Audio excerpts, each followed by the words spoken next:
La Emfuleni sizokwenza umeshelo la usuke ukhetha khona umuntu ozoba umkhonyana wakho. Okanye uyachuza ukuthi ukhetha ukuthi uba kwisithembu okanye uthola umuntu oyedwa. So nikhombisa ukuthi kwenziwa kanjani.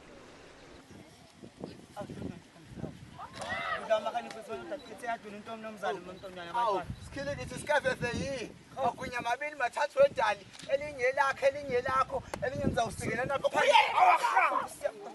Wonke ngithi unywa amakhetha la Nkosi yami. Athi angizozama umuzi wakandlovu la Nkosi yami. Kagatshena abonyayo. Into kampokisi ngilanga Nkosi yami. Ntombi cha. Ngena kithi. Ngicela nje ungene emagcina ekhaya Nkosi yami. Uyothola konke emhlabeni. Awubuzi phumbo wenza ngifuna ukweshaya. Sidlala umdlalo ngempela ke namhlanje. Sabhayana laba abantu abalawulwa unhliziyo. Thina silawulwa amakhehla amadala ntombi. Sithunyiwe sifuna umuzi thina ekhaya. Mtshele baba siyahamba la wethu. Kazo. Hayibo.